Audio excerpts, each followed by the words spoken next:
On parle d'un risque naturel quand un phénomène naturel représente un danger potentiel pour la population.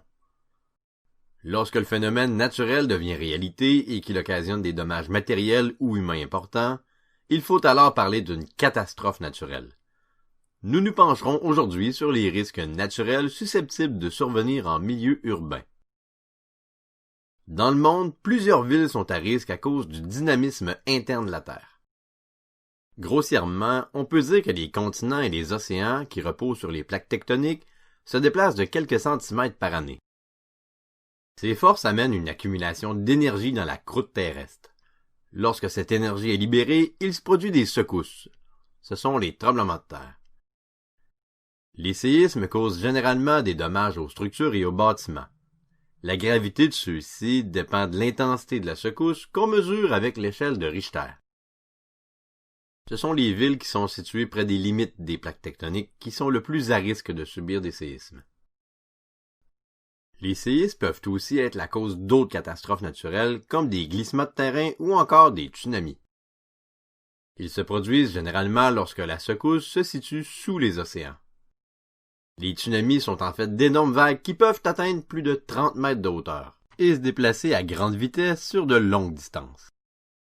Les villes côtières, qui sont généralement des zones fortement urbanisées, sont les plus à risque de subir des tsunamis et les conséquences matérielles et humaines peuvent être tragiques, surtout si la population n'a pas eu le temps de se réfugier à l'intérieur des terres. Les éruptions volcaniques sont aussi un phénomène naturel en lien avec le dynamisme interne de la Terre.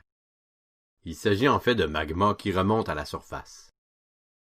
Cet écoulement de lave le long des parois du volcan, à des vitesses qui peuvent atteindre 100 km/h, représente certainement un risque important pour la population environnante, mais les cendres brûlantes et toxiques projetées par le volcan sont tout autant un danger potentiel important. La plupart des volcans sont situés dans une zone d'activité volcanique intense qu'on appelle la ceinture de feu du Pacifique, ce qui en fait une des régions du monde les plus instables. Dans d'autres cas, les risques naturels sont plutôt d'origine climatique. C'est le cas des cyclones tropicaux par exemple. Qu'on les appelle ouragans, cyclones ou typhons, il s'agit en fait du même phénomène naturel. Ce sont de spectaculaires tempêtes qui peuvent s'étendre sur des centaines de kilomètres. Elles prennent forme dans l'océan, dans les eaux chaudes qui sont près de l'équateur. Les puissants vents de parfois plus de 250 km/h ainsi que la pluie abondante qui les accompagne peuvent causer énormément de dégâts matériels et humains sur leur passage. En se déplaçant vers le nord, les cyclones tropicaux perdent de leur intensité, mais ils peuvent tout de même causer des dommages importants. Il ne faut pas confondre les cyclones tropicaux avec les tornades, une autre forme de risque naturel qui peut survenir en milieu urbain. Les tornades sont en fait un tourbillon de vent extrêmement violent formé à partir d'un nuage d'orage.